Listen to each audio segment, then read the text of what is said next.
어제가 3.1절이네요. 예, 3.1절. 3.1절 토요일. 예. 아이고 1919년 3월 1일도 토요일이었습니다.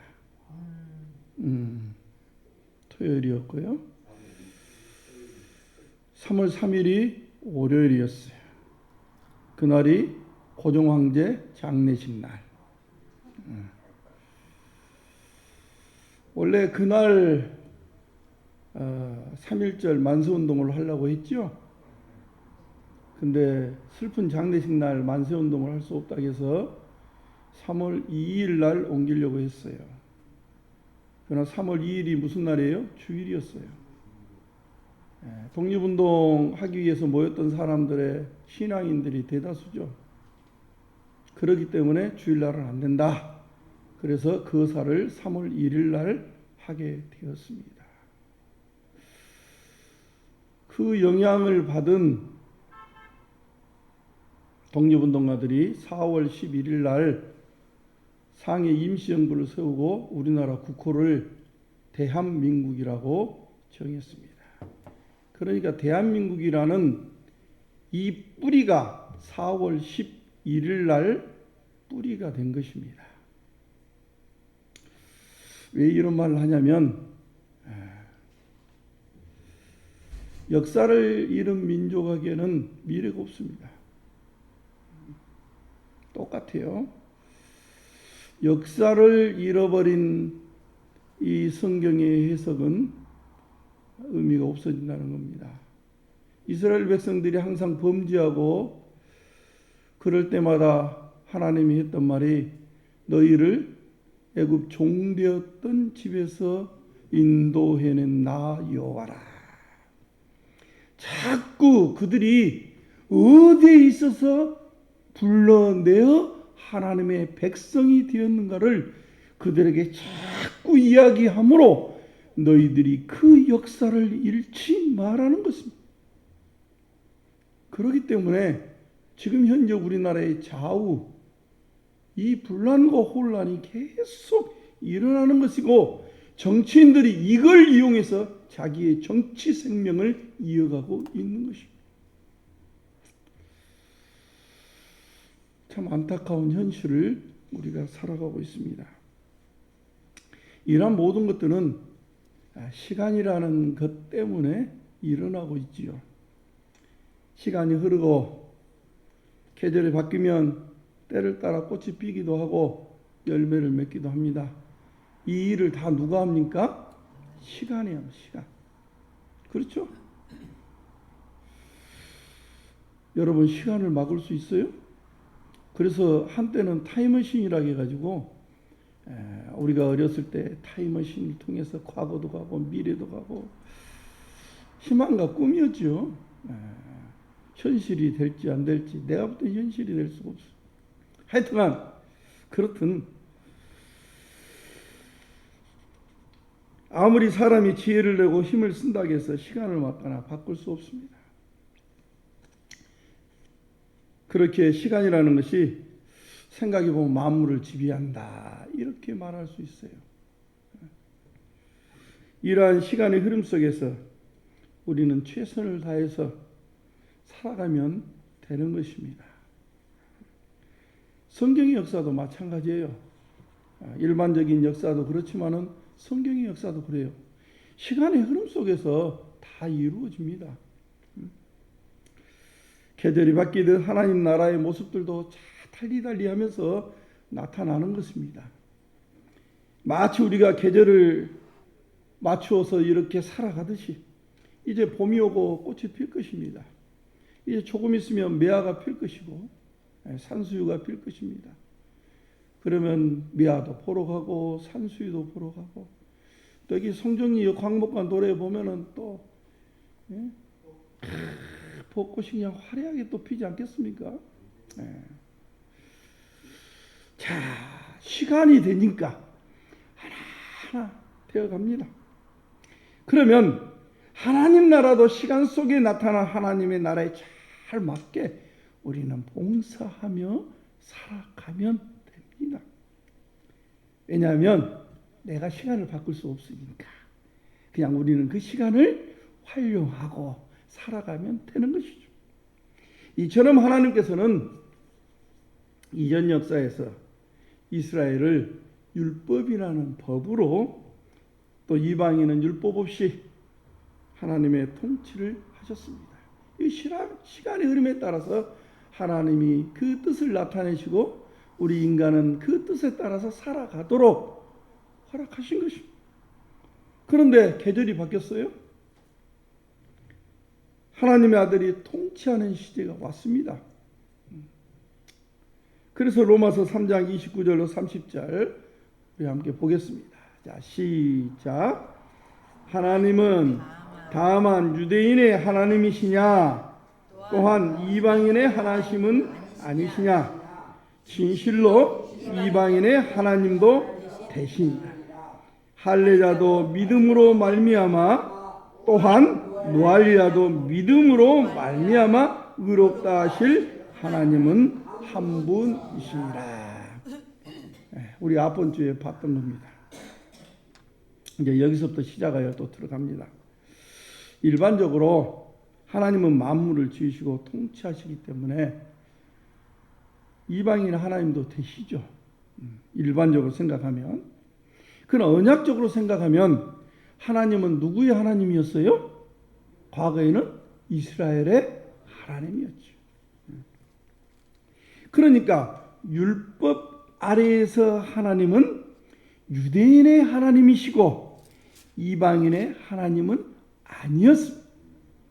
그러나 이제는 믿음으로 말미암아, 즉 예수 그리스도의 믿음의 일로 말미암아 하나님은 유대인의 하나님뿐만 아니라 이제는 이방인의 하나님도 되시는 것입니다. 할렐루야. 왜냐하면 새로운 하나님의 의로운 통치가 나타났기 때문에 그런 것입니다. 이것이 로마서 1장에 우리가 보았던 이야기입니다. 그러면 이러한 하나님의 선한 계획을 언제부터 계획하고 시작하셨을까요? 로마서 4장 오늘 본문 1절로 3절 말씀 우리 같이 다시 한번 더 이 생각을 하면서 한번 읽어보겠습니다. 시작. 그런즉 육신으로 우리 조상인 아브라함이 무엇을 얻었다 하리요? 만일 아브라함이 행위로서 의롭다 하심을 받았으면 자랑할 것이 있으려니와 하나님 앞에서는 없느니라. 성경이 무엇을 말하느냐? 아브라함이 하나님을 믿음에 그것이 그에게 의로 여기신 바 되었느니라. 아멘. 그러니까 우리 조상 아브라함이 무엇을 얻었느냐? 의문을 띄우고 3절에 하나님을 믿음에 그것이 그에게 의로 여긴 바 되었느니라 하고 결론을 내주고 있죠. 자, 여기서 아브라함을 지금 언급하며 바울은 이야기하고 있습니다. 하나님의 의가 나타났다 말을 하고 4장에는 아브라함을 언급하고 있어요. 다음 주에는 다윗도 언급합니다. 자, 그러면서 하나님께서 믿음으로 의롭다 하는 일을 아브라함 때부터 시작했음을 이야기하고 있는 것입니다. 그래서 성경은 아브라함을 우리 모든 믿는 자의 조상이라고 말하며 믿음의 아버지라고 말하고 있습니다. 왜? 금방 말했죠? 아브라함 때부터 하나님이 새로운 일을 시작하셨으니까 그런 것입니다. 그래서 오늘 본문의 제목이 뭐라고 되어 있습니까? 본문의 제목이 뭐예요? 아브라함을 통한 새로운 일의 시작. 그래요. 아브라함을 통한 새로운 일을 하나님께서 이제 시작하고 계시다는 것입니다. 그래서 구원 역사에서 아브라함의 위치가 아주 중요하다는 것입니다. 그래서 오늘 한 시간을 아브라함에게 할애하고 있습니다. 왜냐하면 하나님께서 새로운 구원의 일을 아브라함에게서 시작했기 때문입니다. 자, 첫 번째, 첫 창조하신 아담입니다. 첫 번째, 첫 창조의 아담. 우리가 창세기를 쭉 읽어보셨죠? 그래서 아마 이해하기 쉬울 것입니다. 이제는 창조 때 하나님께서 아담을 하나님의 형상으로 지으셨습니다. 그리고 에덴에서 아담이 하나님의 발소리를 듣고 음성을 들으면서 하나님과 생명의 교제를 나누었습니다. 그러면서 만물을 아담을 통하여 다스리도록 하나님이 하셨습니다. 그리고 단 한 가지, 무엇을 먹지 말라겠어요? 선악을 알게 하는 나무의 열매를 먹지 말라고 하나님이 말씀하셨어요. 왜냐하면 선악을 알게 하는 실과를 먹으면 아담 자신이 선악을 규정하는 판단자가 되기 때문에 그런 것입니다. 원래 선악의 구분은 누가 해요? 판단은 하나님이 하시도록 하셨습니다. 그러나 선악을 알게 하는 과실을 아담이 먹음으로 인해서 본인이 판단자가 되는 것이요. 본인이 하나님의 위치에 올라가서 본인이 선과 악을 구분하는 일을 본인이 하게 되는 것. 그러면 본인이 뭐예요? 하나님이 되는 것입니다. 그러나 현대인들은 어떻습니까? 제가 이걸 준비하면서 그 생각을 했어요. 나는 지금까지 내가 선악을 분별하고 판단하고 나의 자존심을 지키고 이렇게 해야 내가 사람됨이 아닌가? 이렇게 생각하고 현실적인 우리의 모습도 그것이에요. 그렇지 않는다면 그건 바보죠. 그건 고문관이에요. 군대에서 말하면. 스스로 본인을 판단하지 못하니까. 그래서 요즘은 어떻습니까? 그렇게 우리 교회에서 이야기하면은 세상 사람들이 종교적인 독재를 하지 마라. 그건 종교적인 독재 아니야.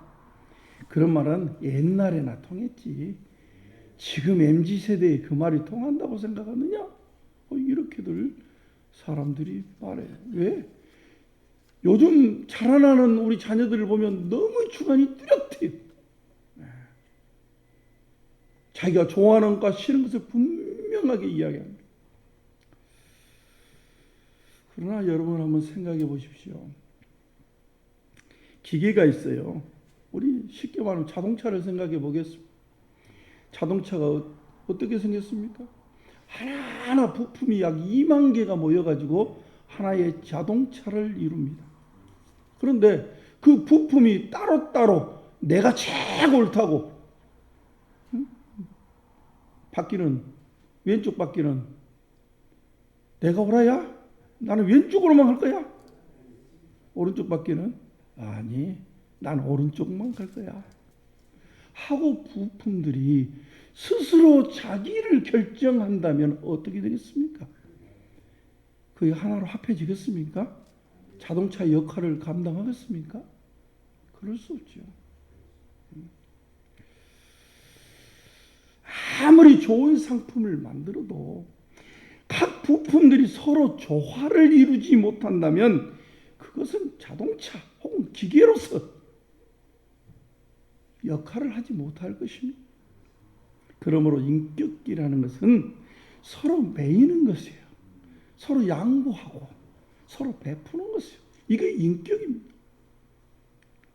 나는 나고 너는 너라고 살면은 그것은 사람이 아니고 아무것도 아닌 것입니다. 그래서 우리가 옛날에 국어를 배울 때 나, 너, 우리 이걸 맨 먼저 배운 것입니다. 그렇죠? 우리 어렸을 때 국어책 그렇게 먼저 배웠잖아요. 나, 너, 우리. 우리요, 우리. 그래서 성숙했다는 것은 상대를 위해서 나를 조절할 때 성숙하다 이렇게 말하는 것입니다. 내가 다 컸는데 누가 나를 간섭해? 라고 말한다면 그것은 인격이라고 말하지 않습니다. 아내는 남편에게 매어야 인격이 되는 것이고 남편은 아내에 매어야 인격이 되는 것입니다. 부모는 자식에게 매이는 것이고 또 자식은 부모에게 매여야 인격인 것입니다. 사람은 하나님께 매어 사는 것이 참다운 인격이라는 것입니다. 그것을 성경 언어로 표현하면 뭐라고 말하냐? 의인이다 이렇게 말합니다. 또는 하나님 백성답다 이렇게 말하는 것입니다. 그런데 사탄이 질문을 합니다. 하나님이 진짜 먹지 말라냐? 어째요? 귀에 싹 들어오죠? 하나님이 진짜 먹지 말라고 그러셔. 아담이 어차피 하와가 그 말을 들었죠. 자기 남편에게 줬으니까. 하와와 아담은 한 몸이기 때문에 아담이 저지른 것이었습니다. 결국은 어떻게 됐어요?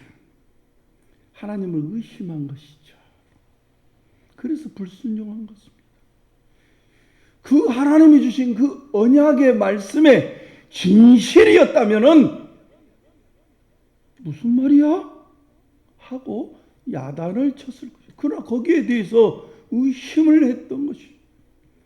결국은 반란을 일으키면서 에덴에서 쫓겨났습니다. 그 결과 흙으로 돌아가는 죽음이 그의 몫이 되었던 것입니다.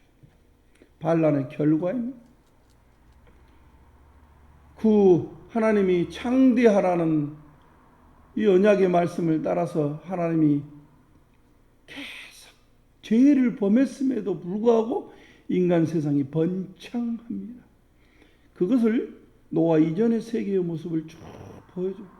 물론 그 이후의 모습 오늘날까지도 하나님이 창대하라는 그 약속 때문에 계속 창대하게 번창해 나갑니다.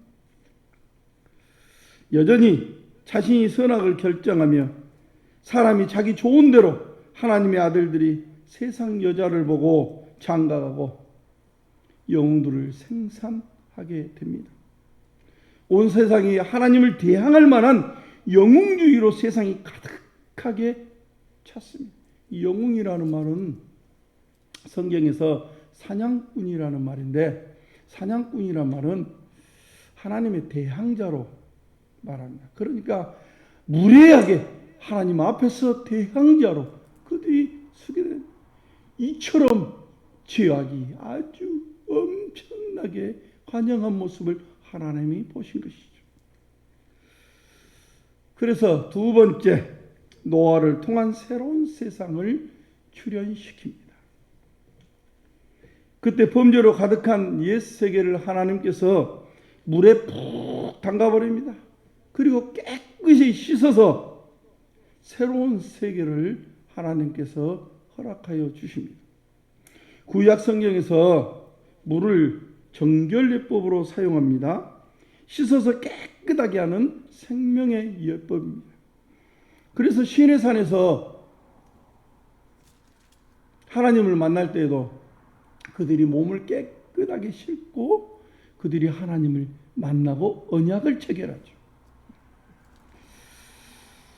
물에서 건져낸 노아의 가족에게 하나님께서는 다시는 심판하지 않겠다고 하면서 무슨 언약을 무엇을 보여주셨어요? 무지개를 보여주시며 다시는 너희를 비로 멸망치 않겠다고 물로 멸망치 않겠다고 하나님이 약속하셨죠.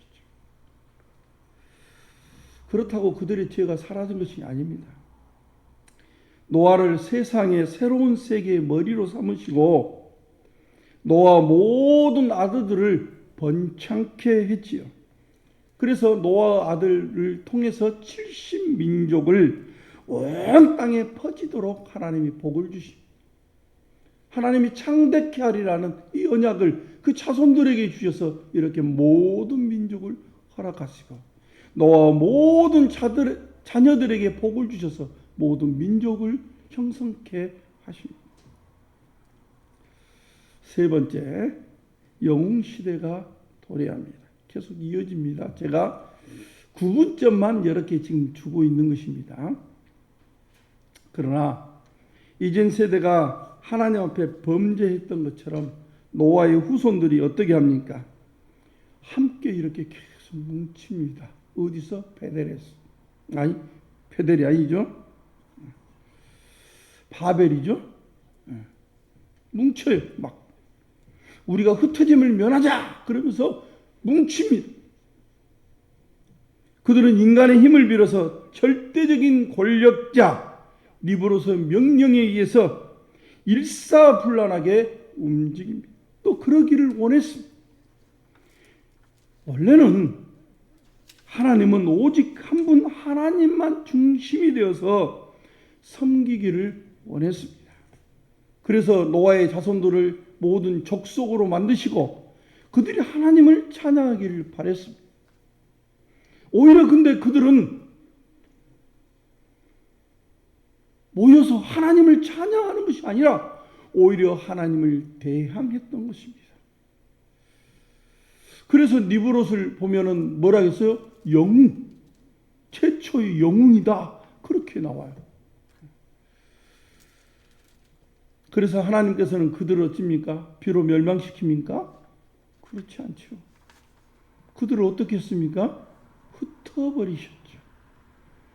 언어를 혼잡케 해서 흩어버렸어요. 원래는 노아의 70 자손들은 하나의 언어를 사용하도록 되어 있었습니다.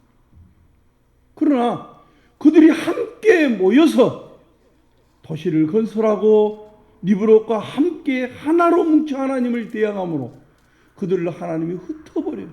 흩어버리는 이유가 뭡니까? 그들이 흩어서 하나님을 찬양하기를 원했던 것입니다. 그러나 그들은 하나님께 영광을 돌리지 아니하고 찬양하지 않았습니다. 그래서 네 번째, 아브라함의 부르심과 새로운 일을 하나님이 계획하시고 그 일을 진행시키십니다. 그래서 하나님께서는 이제 한 사람 아브라함을 가나안 땅으로 부르셨습니다. 그 당시 세계에서 가장 번성한 나라인 바벨론의 도시 중 갈대아 우르에서 아브라함을 건져내어 가나안 땅으로 불러들였습니다. 그곳을 새로운 낙원 삼으시고 젖과 꿀이 흐르는 땅으로 약속하시고 하나님이 직접 아브라함의 하나님이 되셔서 아브라함을 통하여 천하 만민이 복을 받게 하시겠다는 언약을 아브라함에게 하셨습니다. 하나님께서 그리고 아브라함의 제사를 받으셨습니다. 성경을 우리가 쭉 읽다 보면은 제사가 3번에 걸쳐서 나옵니다. 하나님께서 아벨의 제사를 받으셨죠. 그리고 노아가 땅이 새롭게 되고 물이 싹 물러나고 나서 노아가 하나님 앞에 번제를 드렸습니다. 그리고 아브라함이 하나님 앞에 제단을 쌓고 제사를 드렸습니다. 가나안 땅은 아브라함이 어디를 가든지 하나님이 항상 함께 계셨어요. 그가 단을 쌓고 하나님의 이름을 부르면 하나님은 거기 계셔서 아브라함과 대하시고 교제하셨습니다. 이렇게 온 가나안 땅을 하나님이 성소 삼으신 것입니다. 이제 거기서 하나님은 새로운 나라를 시작하신 것입니다. 이제는 흩어진 모든 민족, 바벨탑을 쌓고 하나님을 대행했던 그들을 흩어버렸잖아요. 그런데 아브라함을 부르심으로 이제는 모든 민족을 다시 아브라함으로 부르겠다는 약속입니다. 에덴 밖으로 쫓겨났던 그들을 땅끝까지 흩어졌던 이 민족을 다시 불러 모아서 이제 이 하나님은 그들의 하나님이 될 것이라는 것입니다. 그 일을 어디서부터 시작했다고요? 아브라함부터 이제 새롭게 시작하시고 계신 것입니다. 다섯 번째, 새로운 생명의 상속자 이삭. 이렇게 딱딱 구분시켜 주면은 그 다음에 무슨 이야기를 하셨구나 아시겠죠? 이 말을 않고 계속 이어가 버리면은 구분도 안 돼요. 그래서 제가 구분을 지어놨습니다. 아브라함이 아들을 낳을 때는 나이가 몇 살이었습니까? 100살. 아브라함이 이삭을 낳음에 100살이었더라. 그렇죠. 100살이 100살.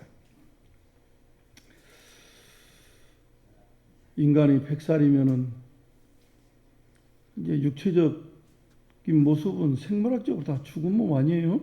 다 죽은 몸이죠. 이 약속을 받을 때가 언제입니까? 99살 때. 내년 요맘때 아들을 낳았다고 했으니까 99살 때 이 약속을 받은 거예요. 죽은 몸 아니에요? 그 몸은. 심지어는 오직 급했으면 그 아내가 뭐라고 합니까? 종 하갈을 데려다가 야, 하갈 데려다가 아들 낳으러 그러잖아요. 아브라함이 이 하란에서 나올 때 나이가 몇 살이었어요? 75세예요. 75세. 이미 자식을 낳을 때요. 낳아야 돼. 아브라함의 형제는 이미 자식을 낳고 있잖아요. 그거 낳아야 된다. 안 낳아. 그런데 하나님은 아니라고 그러죠. 그거 아니다.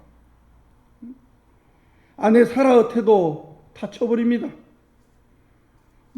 그러니까 성경이 뭐라고요? 생리가 끊겼다고 말해요. 여성분들은 잘 알잖아요. 생리가 끊기면 자식을 낳을 수 있어요? 없어요? 못 낳아. 이제 끝난 거예요. 생물학적으로. 다 사라하고 아브라함하고 나이 차이가 몇 살입니까? 10살. 10살 차이 나잖아요. 그러니까 사라의 나이도 몇 살이에요 벌써. 그러니까 할망구가 돼본 거예요. 거기서 나은 씨가 상속자라고 그런 것입니다. 아들이 네 대를 이을 것이다.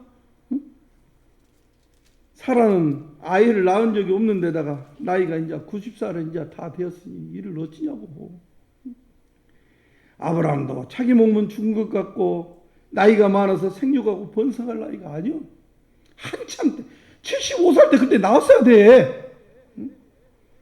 그런데 성경에 보면 계속 그래요. 그렇죠? 그런데 아브라함이 하나님의 약속을 믿었습니다. 기가 막혀요. 자기 몸은 다 굳어갖고 죽을 날만 바라보고 있는데 하나님이 내년 요맘때 네 상속자 아들 낳을 것이요. 그러니까 아멘 해본 거예요. 히브리서에서도 이 말을 하죠. 12장에 바랄 수 없는 것에 바랐어. 믿을 수 없는데 믿었어. 이 말이에요. 이 말. 그래서 상속자 이삭을 낳은 것입니다. 출생한다는 의미로는 낳았지만 생물학적인 육체적인 출생이 아니라 하나님의 생명의 약속으로 출생한 자녀가 바로 이삭이라는 것입니다. 이미 사라의 태는 다쳐버렸어요. 도저히 낳을 수 있는 방법이 없어. 생물학적으로 육체적으로 낳을 수가 없어. 끊겨버렸어. 이 일을 이삭이 낳음으로 하나님이 새로운 창조를 하신 것입니다. 할렐루야. 다 죽은 몸에서 생명의 씨를 출생하는 이 일, 이런 출생은 이전에 없었던 일입니다. 그래서 히브리서와 로마서에서 말하기를 하나님은 없는 것을 얻은 것처럼 부르시고 죽은 자를 살리신 하나님이시라고 증언하고 있는 것입니다. 인간의 생물학적인 생산 능력으로는 죽은 것입니다. 아무것도 없어요. 거기서 하나님은 이삭을 출생시켰습니다. 하나님이 이삭을 번제로 드리라고 했을 때도 과감하니 드려버렸어요. 왜냐하면 아브라함은 죽은 몸에서 출생시킨 하나님을 믿었기 때문에 그런 것입니다. 할렐루야. 없는 중에 있는 것처럼 부르시는 분, 죽은 자를 살리시는 하나님, 이것은 전혀 새로운 인류의 출생인 것입니다. 여섯 번째, 하나님과 새로운 관계의 야곱. 그리고 이 이삭의 일이 누구에게서 확정되어 나타나냐면 생명의 씨가 출생했잖아요. 이것이 확정되기를 그 아들에게서 나타나요. 그 아들이 누구예요? 야곱이 야곱. 그렇죠? 장자는 쩌다 땡겨불고 차자인 야곱을 통하여 하나님이 역사하시고 가나안 땅을 떠나려고 할 때 잠자는 야곱이 하늘문이 열렸습니다. 사닥다리가 걸쳤어요. 하늘에 천사들이 오르락 내리락 합니다. 그곳을 뭐라고 했어요? 베델이라고 했어요. 그걸 번역하면 뭐예요? 하나님의 집이지요. 하나님의 집. 그곳이 하나님의 집이에요. 드디어 하늘이 열리고 하나님께서 자기 백성과 교통하는 새로운 관계가 열린 것입니다. 할렐루야. 이전에는 에덴도 막혔고 다 쫓겨났지만 이제는 하늘이 열리고 새로운 교제가 이루어진 것입니다. 그렇게 하여 야곱의 12 아들들이 빠짐없이 하나님 아버지의 이름이 뭐예요? 하나님의 이름을 바꿔줬어요. 뭘로? 이스라엘. 그러니까 야곱의 아들들이 전부 다 누구의 이름으로 불러져? 이제는 이스라엘 아버지 이름으로 불러지는 거죠. 그러니까 그 아들들이 전부 누구를 상속받은 거예요? 아버지 것을 다 상속받은 거예요. 그 아들들이 하나도 빠짐없이.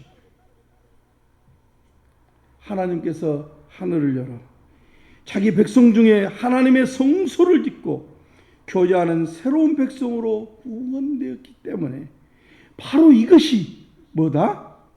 베델, 에덴이라는 것입니다. 이제는 새로운 에덴. 우리는 에덴을 찾기 위해서 이 고고학자들 얼마나 고생하고 막 노력합니까? 그러나 성경은 그렇게 말하지 않아요. 이미 그건 닫혔어. 화해놈이 지키고 있어. 그리고 하늘문을 열고 야곱 때 하늘문을 여셨어요. 이것이 하나님의 집이라고 말했어요. 그것이 바로 하나님이 사시는 에덴이 에덴. 왜 다른 데서 찾냐고. 이런 구원과 영광의 나라가 구약 때는 어디에서 이루어집니까? 다윗 때 이루어집니다. 40년 광야 삶이 끝나고 가나안 땅의 모든 적들을 제거하고 가나안을 대청소합니다. 실은 가나안 땅 약속을 어디에서 했어요? 아브라함에게 이미 했잖아요. 그렇죠? 네. 잠시 그것을 다른 사람들로 하여금 경작하게 놔둔 거예요. 경작하고. 이제 나중에 이스라엘 백성들이 들어가면 경작 안 하면 엉겅퀴가 있고 그 완전히 사람 살기가 힘들잖아요. 그래서 이스라엘 백성이 다시 그 땅으로 들어가는 것입니다. 대청소를 이제 인종청소뿐만 아니라 아주 그냥 깨끗하게 청소를 하고 들어가요.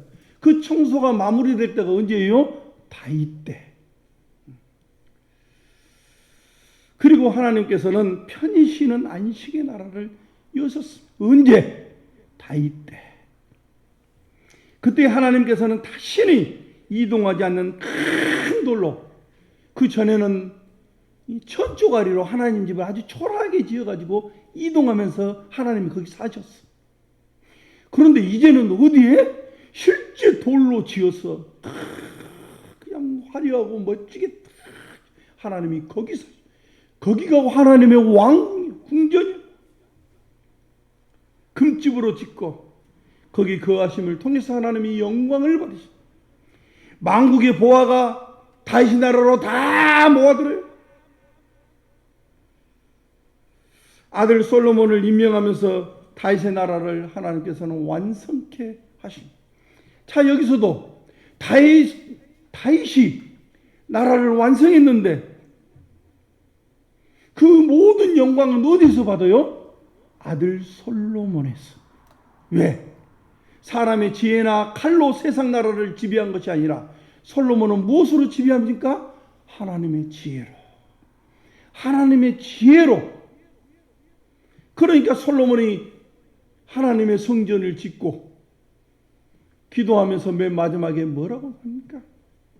세상 모든 나라의 만국 이방인까지라도 하나님의 나라를, 하나님의 이 성전을 향하여 기도하면은 하나님이 들어주시라고 기도하지 않습니까? 그 실은 있을 수 없는 것이죠. 거기서. 이처럼 완성된 하나님을 향하여 만국이 하나님 앞에 기도하면 들어준다고. 그런 나라로 완성하셨습니다. 사랑하는 성도 여러분, 구약에 완성된 나라는 그런데 죄 가운데 완성되었기 때문에 불안한 나라입니다. 여전히 죄 가운데 세워졌기 때문에 그런 것입니다. 그래서 하나님께서는 아브라함에게 약속하신 만민이 복을 받게 하는 나라, 온전히 모든 민족으로 하나님을 믿게 하는 나라를 하나님의 아들 예수 그리스도의 죽으심과 부활을 통해서 완성하셨습니다. 할렐루야. 그래서 3장 21절에 하나님의 새로운 아들을 통해 나타났음을 이야기하고 있잖아요. 그러면서 오늘 아브라함의 이야기를 하는 것은 그 나라가 어디서부터 시작했다? 아브라함부터 시작했음을 이야기하고 있는 것입니다. 없는 것을 있는 것처럼 죽은 자를 살리시는 하나님의 이 약속을 예수를 죽은 자 가운데 살리시어 하나님의 보좌에 올리심으로 이제는 유대인 이방인 모두 부르는 나라, 이런 나라로 완성하셨다는 것입니다. 할렐루야. 그러므로 이 일을 이루신 하나님을 믿는 우리는 지금 어디에 참여하고 있습니까? 아브라함의 약속에 참여하고 있는 것입니다. 예수님의 죽은 자 가운데 살리신 사건은 새로운 창조 죄송합니다.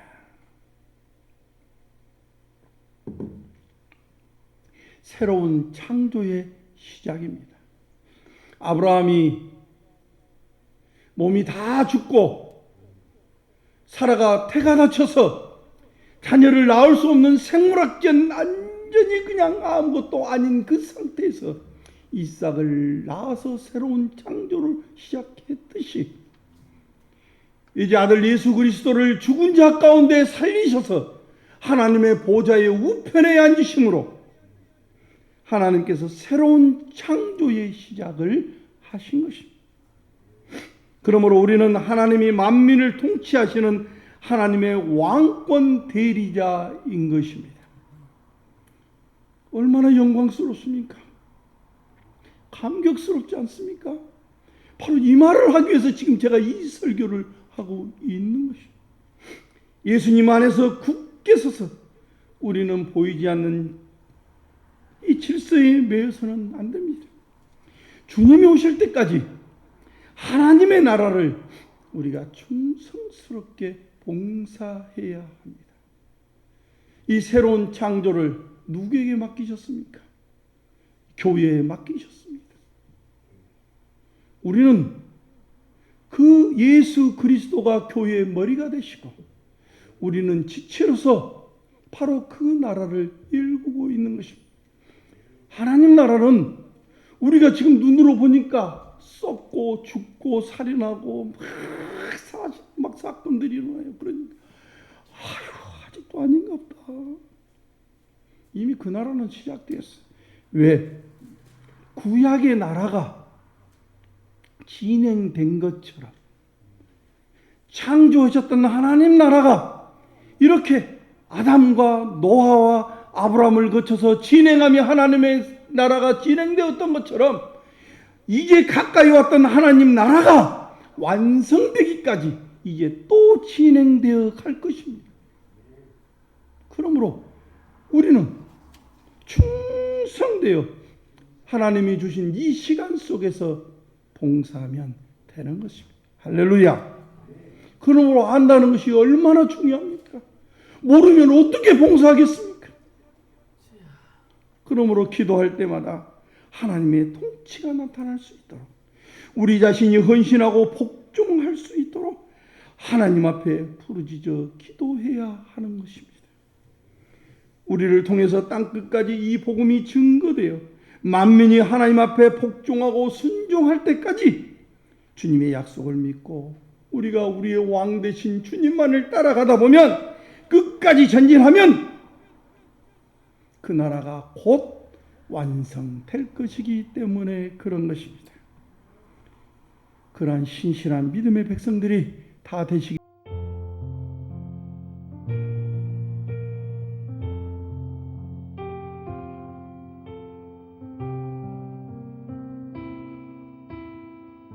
를 주의 이름으로 축원합니다.